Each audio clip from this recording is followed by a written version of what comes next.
Dios es bueno, Dios es fiel, Dios es maravilloso. ¿Cuánto lo creen? Amén. En este servicio, hermanos, preparen su corazón. Yo siempre me he preguntado y a través de nuestros estudios, hay veces en las que, como en el tema del día de hoy, pues nomás vienen medidas, vienen tamaños, ¿verdad? Vienen ahora sí que materiales. Mas sin embargo también viene dentro de la escritura palabra que nos edifica, palabra que nos va a enseñar hoy en esta tarde. Bienvenidos a aquellas personas que se encuentran por Facebook, ¿verdad? Sean ustedes bienvenidos. Es un gusto y un honor poderles transmitir en vivo a cada uno de ustedes ahí en sus hogares. Gente que en realidad no puede venir por temas de salud. Que Dios los bendiga grandemente.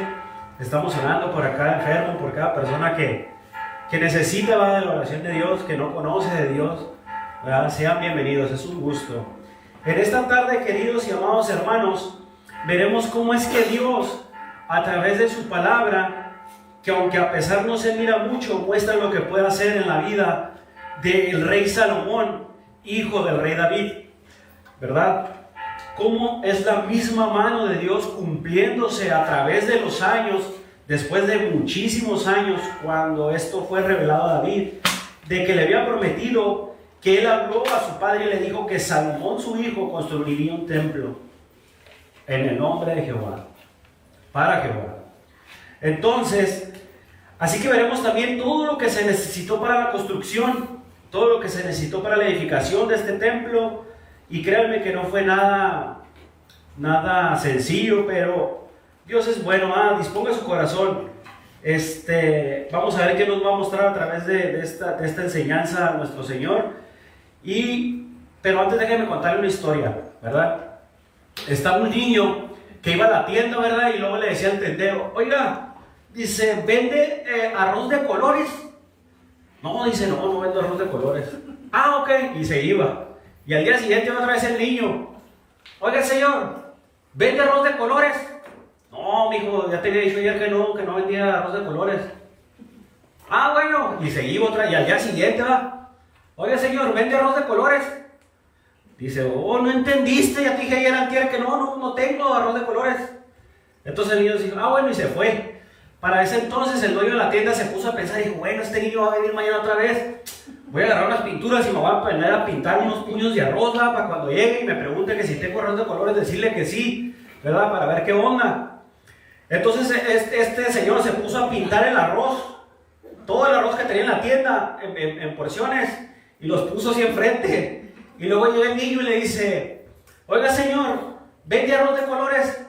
Dice: ahora sí, mijo, ya tengo arroz de colores. ¿De cuál quieres? Del blanco, dice. Dice esto, pero nunca le preguntó de qué color, ¿verdad? Se le durmió. Pero mire, va a ver el título de nuestro sermón, que es lo más importante, a través de sus pantallas. Y el título de nuestro sermón es la edificación del templo.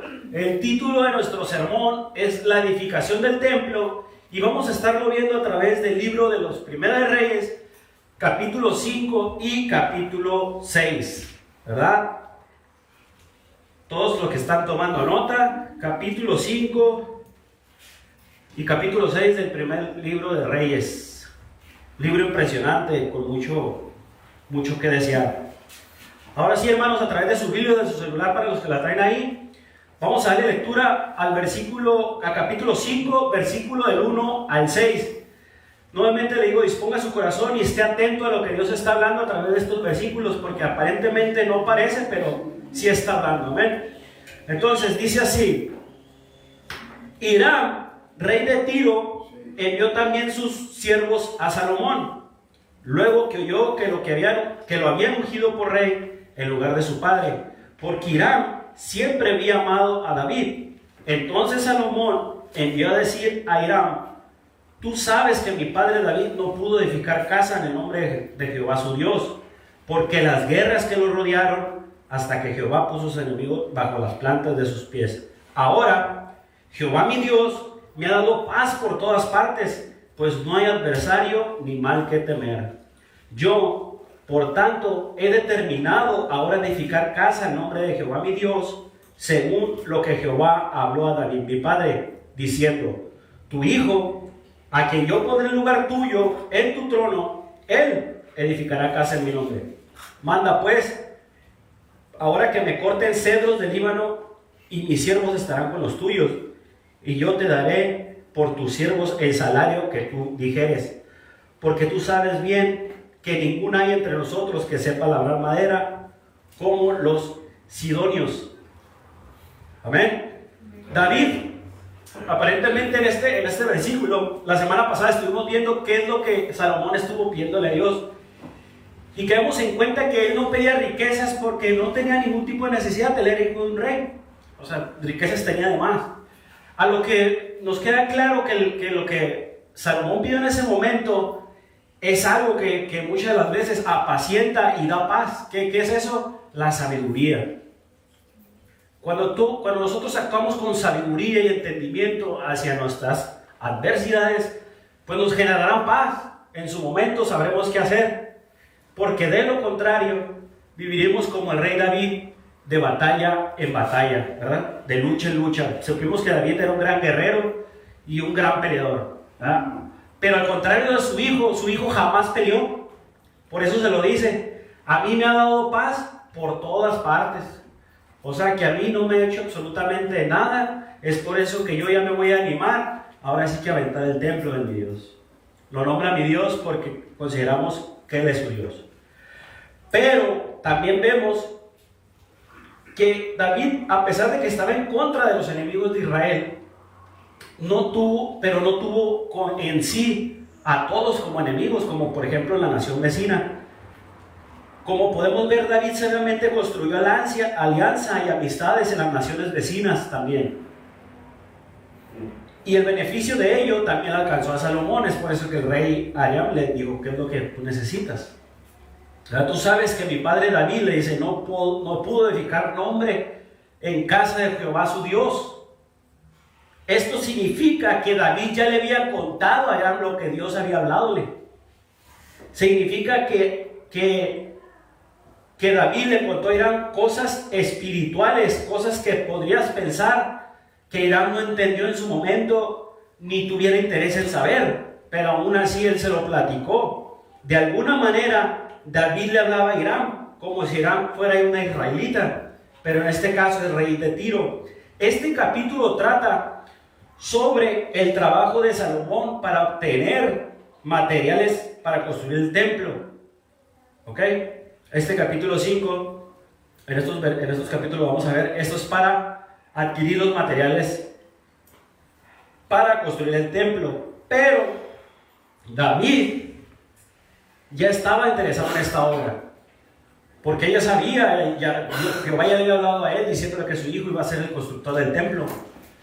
Pero como este hombre quería proveer a su hijo, hizo lo necesario para construir el templo. Ahora lo vamos a poder ver a través del libro de Crónicas, primera de Crónicas 22:5, dice: y dijo David: Salomón mi hijo es muchacho y de tierna edad, es decir, era muy pequeño para cuando Jehová le habló. Y le dijo: y la casa que se ha de edificar a Jehová ha de ser magnífica por excelencia. Es decir, no es cualquier casa, para el renombre y honra en todas las tierras ahora. Pues yo lo prepararé lo necesario. Y David, ante su muerte, hizo preparativos en gran abundancia. ¿Esto qué quiere decir? Que David ya tenía materiales para construir el templo. No tenía todo, pero tenía lo necesario, ¿va? Y lo tenía, ahí dice, en abundancia. Es decir, Dios siempre fue bueno con David, así mismo siguió con su hijo Salomón. Hasta que Jehová, también dice en el capítulo, puso sus enemigos bajo la planta de sus pies, ¿verdad? Poner enemigos debajo de los pies era un simbólico que marcaba la conquista en aquellos tiempos. Es decir, cuando tus enemigos ya estaban derrotados, se suponía que tú ya habías conquistado ese reino, ya era tuyo, ¿verdad? Ya estaban todos los enemigos bajo tus pies, algunos muertos, otros quién sabe, ¿verdad? Pero también en el arte contemporáneo los enemigos son representados como escabel. ¿Qué quiere decir escabel? Vemos lo que dice Salmo 110:1, por favor. Jehová dijo a mi Señor: siéntate a mi diestra hasta que ponga a tus enemigos por estrado de tus pies. Esto ya se lo había dicho a David. Eso ya se lo había dicho a David. Ya dijo, ¿sabes qué? Tú siéntate tranquilo, ponte aquí a mi derecha hasta que yo tenga y deje todo en paz para tu nuevo legado. Pues no hay adversarios, dice, ni mal que temer. La palabra adversarios aquí, literalmente, la palabra adversarios quiere decir Satanás. El latín vulgar traduce como ni Satanás podrá hacerte ningún daño. No se podrá acercar a ti. Esa es la promesa que Dios le había dicho a David de recibir a su hijo en este momento, ¿verdad? Yo, dice, por tanto, he determinado ahora edificar su casa, y ya se está aventando ese compromiso de edificar su casa. Hoy, por supuesto, Salomón no edificó un templo cualquiera para alguien cualquiera, pero él edificó un templo para un hombre, sino para un Dios viviente. ¿Cuántos lo creen? Amén. Amén. Él no construyó cualquier templo, o sea, es decir, no es cualquier edificio. Por eso más adelante dice él que me corten cedros de Líbano. Los cedros de Líbano eran legendarios por su excelente madera, es decir, no es cualquier madera. Esto significa que Salomón quería construir un templo con los mejores materiales disponibles de su época. Es decir, los sidonios que menciona al final, dice que estos hombres eran por excelencia los artesanos de la madera en el mundo antiguo. No como los carpinteros de ahora, ¿ah? Que los que les hacen presupuestos acá y ¿ah? No, eran por excelencia los sidonios exclusivos, artesanos de la madera. Ellos sabían cómo trabajarla, ellos sabían cómo edificar ese templo. No fue fácil, no. Pregúntenle al pastor si le fue fácil construir este templo. Amén. Él empezó de la nada también, como todos los que estamos aquí junto con él, ¿verdad? No fue fácil, pero ¿qué pasó? Dios le proveyó a pastor para poder hacer este templo, y lo que va a seguir proveyendo. Amén. Lo que va a seguir proveyendo. ¿Por qué? Porque él está convencido de que Dios es obrando en el templo, como Salomón lo dijo, como Salomón exclama, es mi Dios. Así nosotros debemos sentirnos seguros ante todo, declararlo y decirlo, ¿sabes qué? Yo estoy con mi Dios, el que me protege, el que me cuida, el que me va a proveer ante cualquier situación. No importa, no va a haber enemigo, dice ahí, no va a haber enemigo que te pueda detener. Amén. Continuamos con nuestro estudio. Vamos a ir un poquito más rápido porque son 2 capítulos, no los escribí todos, pero porque le digo que los 2 capítulos en sí se juntan, porque los 2 son la construcción del templo llamado el templo al nombre de Jehová. Pero nos vamos a ir, ahora acompáñenme al Primera de Reyes del 7 al 12. Primera de Reyes del 7 al 12. Y aquí vamos a ver lo que dice, ¿verdad? Dice, cuando Hiram oyó las palabras de Salomón, se alegró en gran manera y dijo, bendito sea hoy Jehová, que dio hijo sabio a David sobre este pueblo tan grande. Y envió a Hiram a decir a Salomón, he oído lo que me mandaste a decir. Yo haré todo lo que te plazca acerca de la madera de cedro y la madera de ciprés. Mis siervos la llevarán desde el Líbano al mar y la enviaré en balsas por mar hasta el lugar que tú me señales.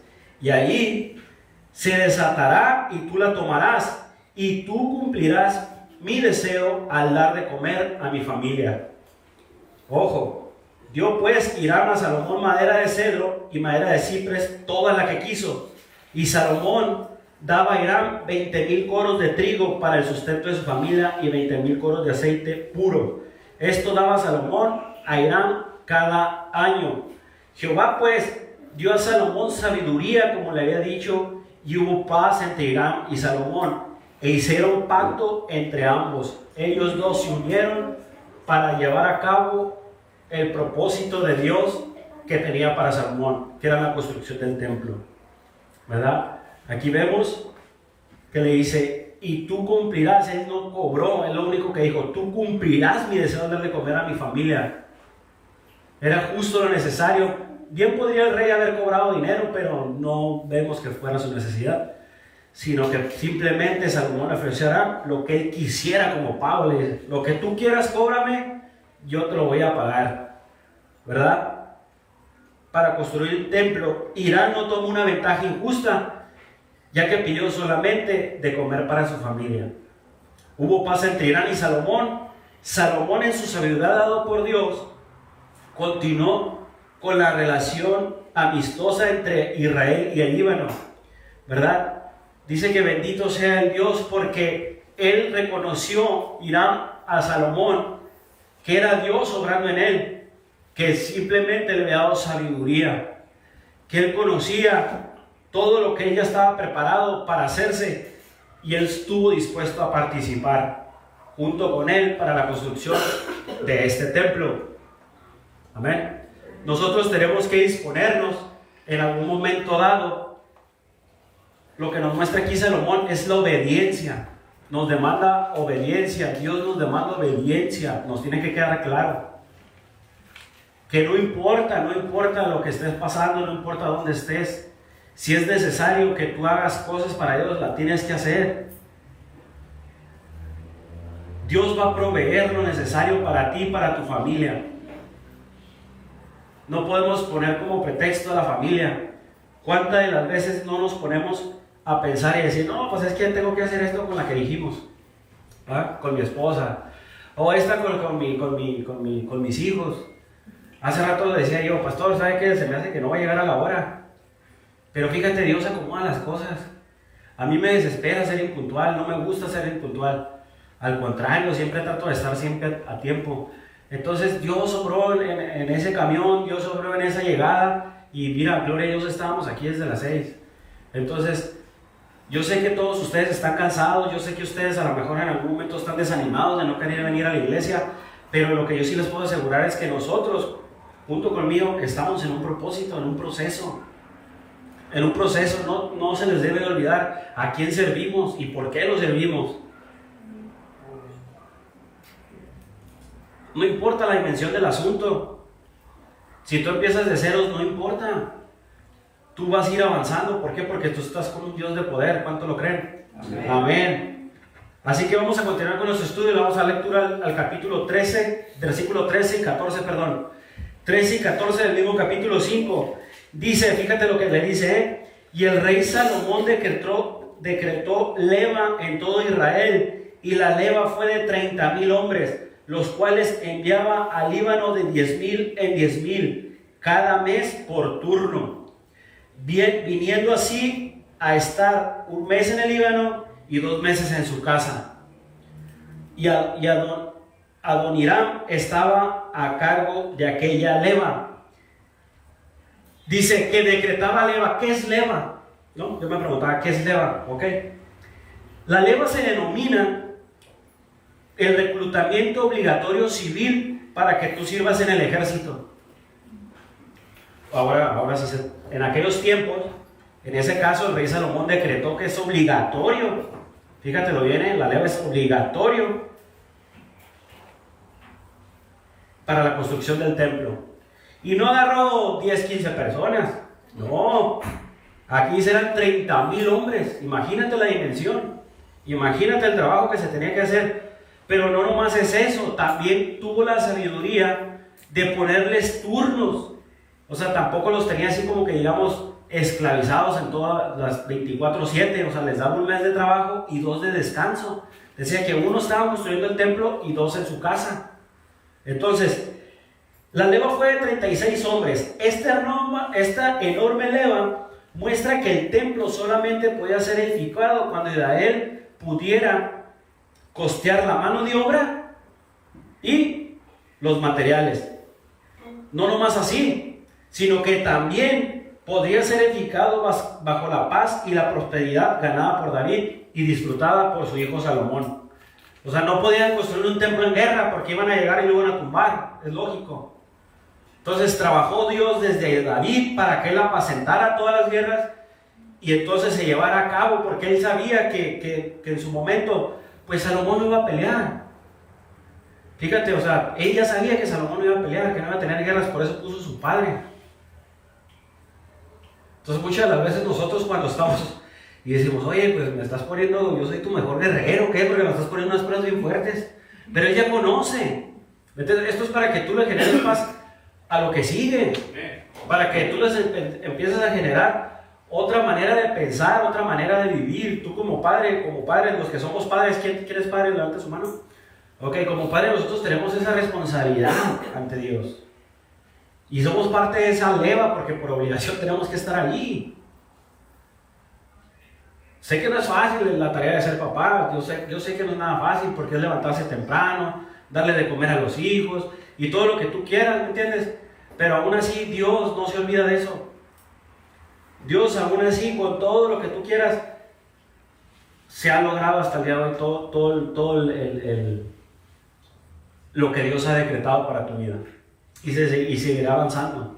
Adoniram, al contrario, estaba a cargo, dice, de aquella leva. La sabiduría de Salomón era evidente, hermanos, porque la manera que él empleaba a este gran personal, primero, sabiamente delegó las responsabilidades a hombres como Adoniram. ¿Quién es ese hombre?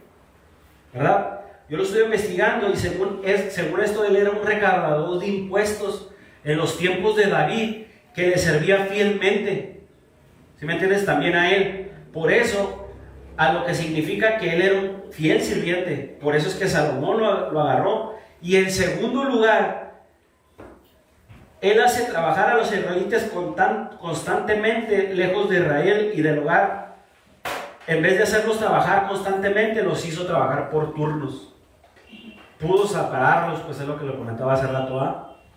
Entonces, como lo podemos ver hoy en algunos casos de empresas grandísimas, ¿verdad? Que manejan hasta 3 turnos, ¿no? Nunca han estado en un trabajo que maneja hasta 3 turnos. Es porque por lo mismo, pues porque saben que el trabajo demanda mucho esfuerzo. Continuando con nuestro estudio en el versículo 15 al 18, ya para finalizar el capítulo 5, dice: tenía también Salomón 70,000 que llevaban las cargas y 80,000 cortadores en el monte, sin los principales oficiales de Salomón que estaban sobre la obra. 3,300 los cuales tenían a cargo al pueblo hacia la obra, y mandó el rey que trajese piedras grandes, piedras costosas para los cimientos de la casa y piedras labradas.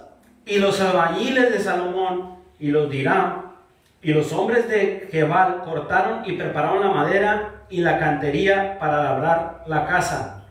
70,000 que llevaban las cargas, dice, y 80,000 cortadores en el monte. Esto parece describir la cantidad de esclavos cananeos que Salomón utilizó en ese tiempo. Estamos hablando de cantidades grandes, piedras grandísimas. Un escritor, Ginsberg, dice que relatan algunas de las leyendas que rodean la edificación del templo. Durante los 7 años que se tardaron para construir, 7 años se tardaron para construir este templo. Más adelante lo vamos a ver.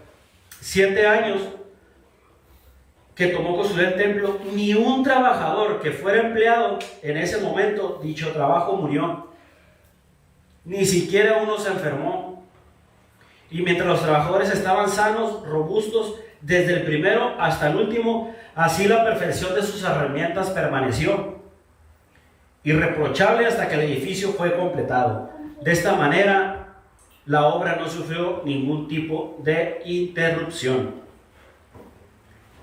Hermanos, esto habla de la manera en que Dios edifica la iglesia. No se le olvida ningún detalle. Nosotros somos parte de ella. Es por eso que hoy estamos aquí. Él agarra hasta lo despreciado, hasta lo bonito, hasta todo. Todo está acomodado para la edificación de su iglesia. Él quiere hacer una obra profunda. No nada más, y no nomás profunda, también quiere hacerlo con fundamentos fuertes. Es por eso que me gusta aquí, porque a nosotros nos preparan con esto, con la Biblia. Porque aquí nosotros podemos relatar la absoluta verdad. No la verdad de nosotros, la verdad de Dios y lo que Dios puede hacer en su iglesia. Si permanecemos fieles. ¿Cuántos dicen amén? Amén. Amén. En lugar de una obra de una milla de largo, pero de una pulgada de profundo, para mantener una verdad sólida, necesita personas sólidas, verdaderos creyentes, entregados, comprometidos en la obra. Porque le voy a decir una cosa, para mantener eso, por lo tanto la mitad debe ser buscada. De 20,000 personas, todas meramente profesan tener fe. Hay iglesias donde tienen muchísima gente, muchísima, edificios enormes. Usted lo podrá ver a través de los videos, no me puede dejar mentir. Mucha gente profesa su fe y dice que tienen fe, pero sin tener una vida energética en lo que viene siendo la palabra, puede que no haya la suficiente gracia entre ellos para formar 20 creyentes sólidos.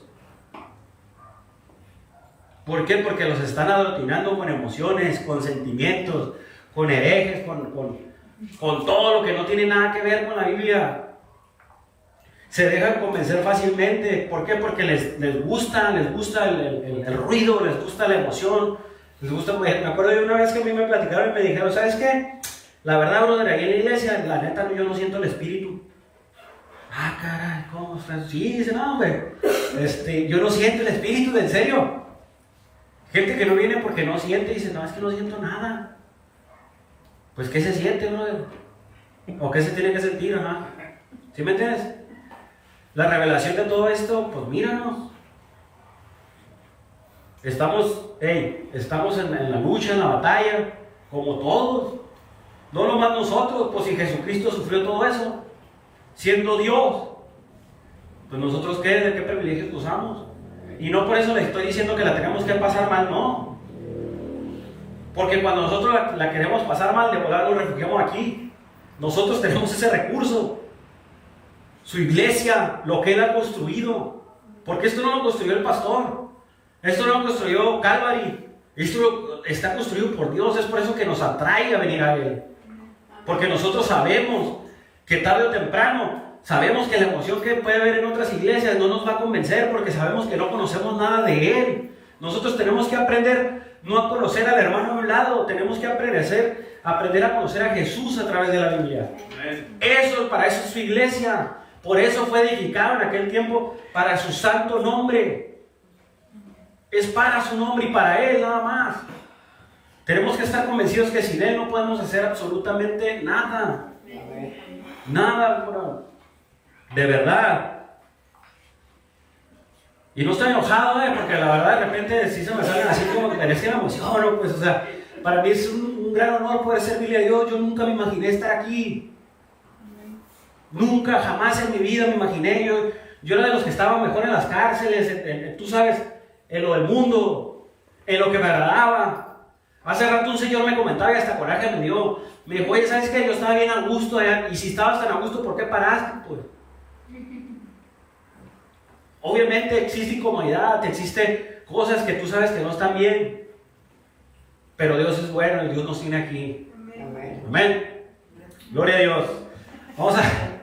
Vamos a continuar con el capítulo 6, porque la verdad el tiempo, oye, ¿le adelantaban el reloj o qué? No me quedan acá, ok, esperemos. Y si no, pues agarro el otro miércoles que tiene. Total. Bueno, vamos a continuar con el capítulo 6, versículo del 1 al 6. No voy a leer todo el capítulo porque esos 38 versículos aproximadamente que tiene este capítulo, pues habla de los detalles en sí, como que la rendija, la ceja y todo de oro y todo eso. Yo te voy a ver un poquito lo más importante, ¿verdad? Para que más o menos no nos quede duda también de lo que Salomón en ese momento estaba haciendo. En el año 480 dice, versículo 1 del capítulo 6, en el año 480, después de que los hijos de Israel salieron de Egipto, el cuarto año del principiado del reino de Salomón sobre Israel, en el mes de Sif, que es el mes segundo, comenzó él a edificar la casa de Jehová. La casa que el rey Salomón edificó a Jehová tenía 70 codos de largo y 20 de ancho, y 30 codos de alto. Y el pórtico delante del templo de la casa tenía 20 codos de largo a lo ancho de la casa. Y el ancho delante de la casa era 10 codos. E hizo la casa ventanas anchas por dentro y estrechas por fuera. Edificó también junto al muro de la casa aposentos alrededor, contra las paredes de la casa, alrededor del templo y del lugar santísimo, e hizo cámaras laterales. El aposento de abajo era de 5 codos de ancho, y el de medio de 6 codos de ancho, y el tercero de 7 codos de ancho, porque por fuera había hecho disminuciones a la casa alrededor, para no empotrar las vigas en las paredes de la casa. Aquí esperemos que haya un arquitecto para que haya entendido todo esto, ¿verdad? Porque la verdad es mucha medida, mucha dimensión que en realidad no se conoce, pero lo importante es cómo inicia. En el año 480, fíjense, en ese punto de referencia muestra el tiempo en que había vivido Israel en la tierra de Egipto, en la tierra prometida, sin un templo. O sea, no había iglesia. En aquellos momentos no había donde congregarse, vaya, para que mejor lo entendamos, ¿verdad? El tabernáculo que hemos escuchado a través de nuestros estudios dice que sirvió a la nación por más de 400 años, pero el templo fue construido movido por la dirección y la voluntad de Dios, que por una necesidad absoluta que en ese momento el pueblo necesitaba ya, ¿me entiendes? Ya querían. La fecha provista que nos menciona en Primera de Reyes, el versículo 1 a los 400, también marca un punto para el éxodo. Como muchos suponen, el reino de Salomón comenzó, fíjese bien, en el año 913 a.C. y terminó en 971 a.C. El templo comenzó a construirse en el 967 a.C. Esto significa que el éxodo se llevó a cabo en 1447.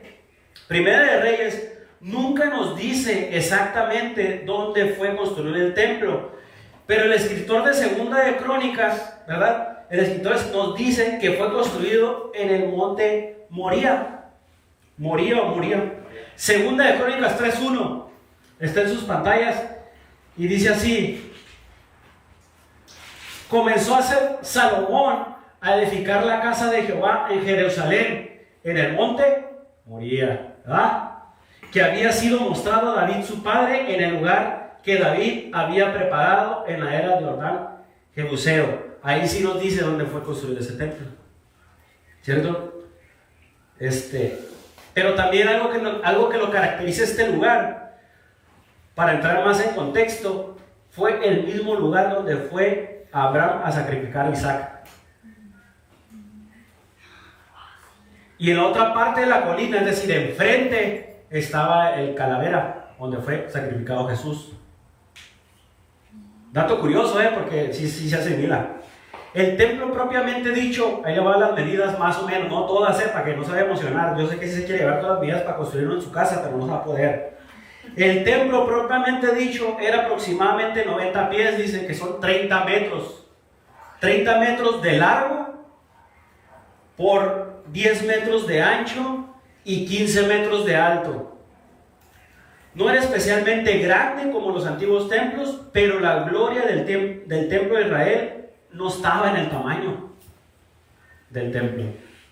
Teniendo en cuenta las cámaras de almacenamiento externo, el vestíbulo y el espesor aproximado de los muros, el tamaño total de la estructura quizás eran 75 codos de largo, que vienen siendo 37 metros, y 50 codos de ancho, que vienen siendo 25 metros.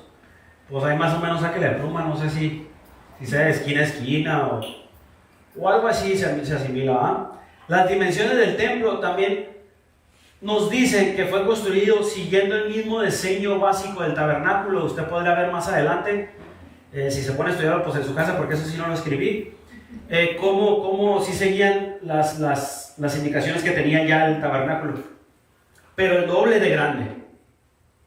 Esto solamente significa que Salomón también tenía en mente que el templo fuera una continuación del tabernáculo, porque recordemos que al tabernáculo solamente entraban los sacerdotes a escuchar a Dios y lo que Dios tenía dicho para el pueblo no podía entrar porque era el lugar santísimo. Amén. Entonces la promesa de Dios a Salomón ya viene aquí, lo que les había anunciado al principio, ¿verdad? Vamos a leer el versículo 11 al versículo 13. del mismo capítulo 6. Y es la promesa de Dios a Salomón. Y dice así: y vino palabra de Jehová a Salomón diciendo, con relación a esta casa que tú edificas, si anduvieres, escúchelo bien, si anduvieres en mis estatutos e hicieres mis decretos y guardares todos mis mandamientos, anda en ellos. Yo cumpliré contigo mi palabra que habla David, tu padre, y habitaré en medio de los hijos de Israel y no dejaré a mi pueblo Israel. Es sorprendente, ¿no?, lo que le dice Jehová. Yo viviré entre ustedes, yo estaré entre mi pueblo, pero es con condición. O sea, no nomás es vengo a la iglesia y ya, no. La construyo y ya, pues ya hice el no. Aquí dice, si anduvieras en mis estatutos. Esta era una promesa condicionada para Salomón. Es decir, y sus descendientes dependían de la obediencia de Salomón. Por eso es que le digo, aquí Salomón nos pone como ejemplo una gran manera de llegar a Dios, es obedeciendo al pie de la letra, sin peros, sin tapujos y sin nada, poco a poquito.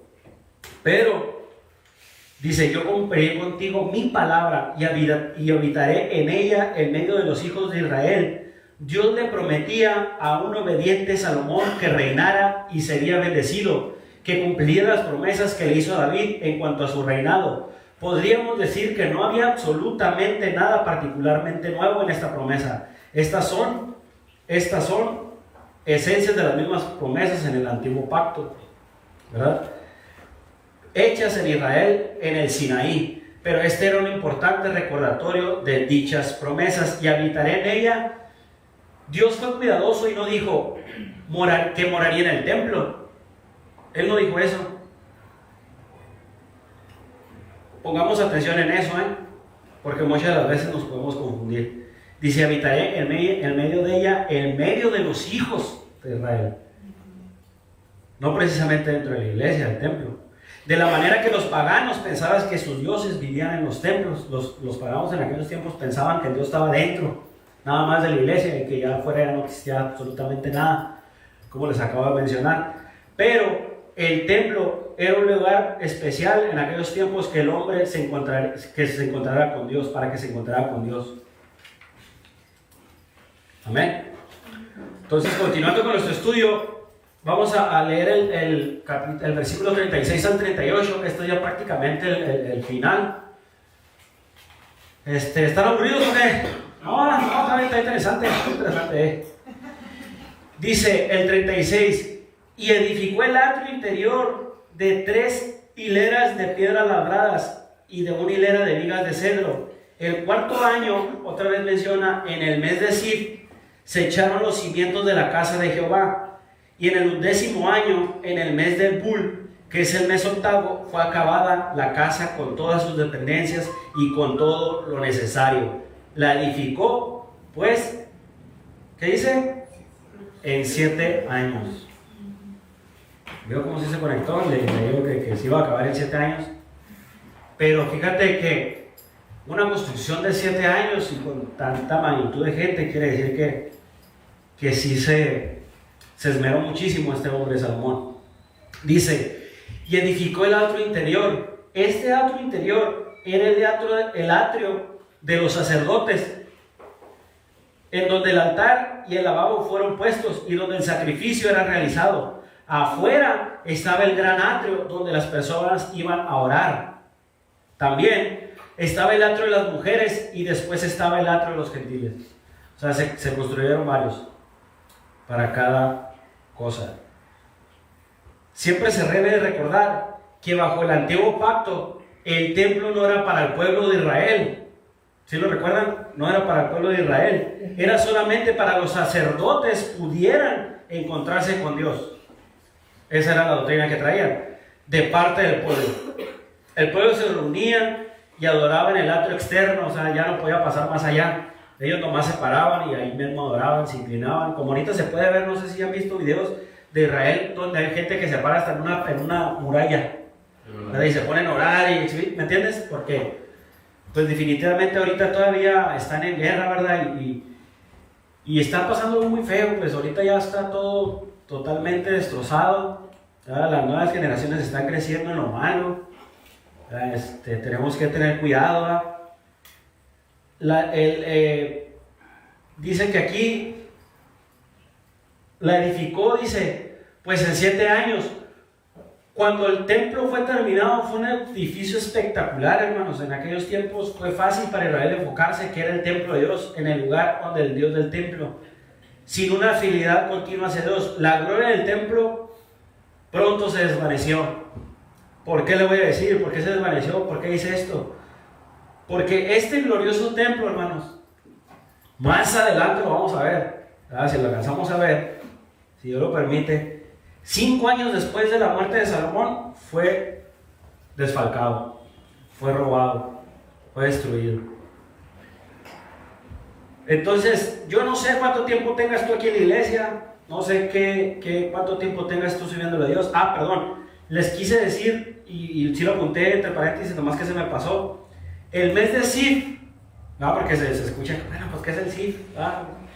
Dicen que es aproximadamente en mayo, y el mes de Bul es entre octubre o noviembre, no hay una exactitud.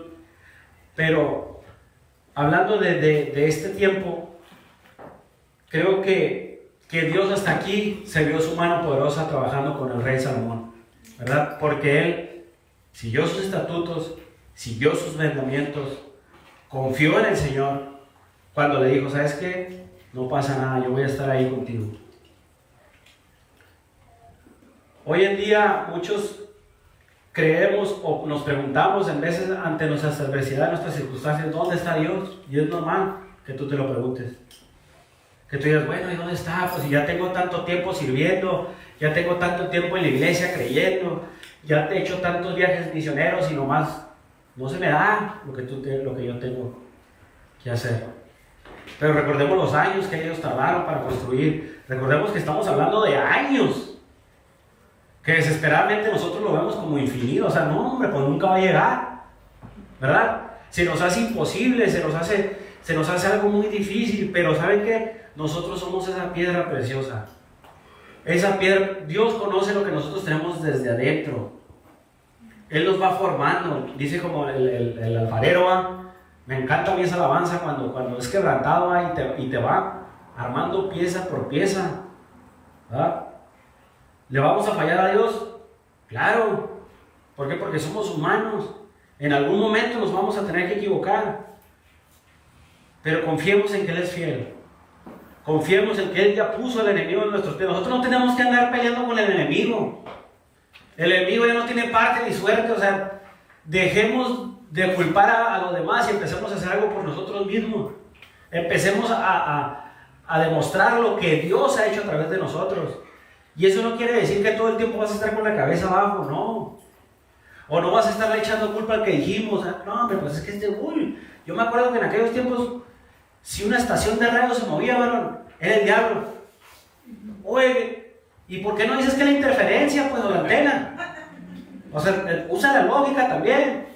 ¿Me entiendes? Los milagros, ¿verdad?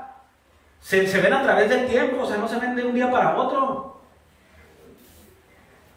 Nosotros somos un milagro de Dios. Aquellos que nosotros anduvimos arrastrando la cobija, que anduvimos, tú sabes, en el mundo, somos testimonios vivos delante de los demás para decirles, ¿sabes qué? Dios existe, Cristo te ama. Hay alguien más que puede cambiar tu manera de vivir. Pero nosotros nos tenemos que animar, obedecer, perder la vergüenza, entrar en confianza con Dios y decirle, ¿sabe qué, Señor? Ayúdame porque yo solito no puedo. Tú conoces lo que tienes destinado para mí. Yo lo sabré esperar.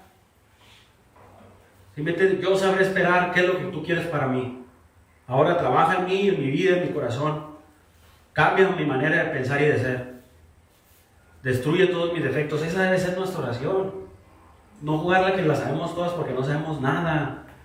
Dios nos va a estar enseñando continuamente, día con día. Yo cuando vengo a la iglesia, no vengo a decir, pues ya me sé lo que va a decir el pastor. No, vengo con ese corazón dispuesto a recibir nueva información. De quien sea, así sea el más grande hasta el más joven, de quien sea. Porque las lecciones muchas de las veces vienen de quien menos te lo esperas. Ahí es donde está el regalo, ahí es donde está lo que tú en su momento deseaste. Si quieres tu relación familiar estable, pues empieza a estabilizarte tú.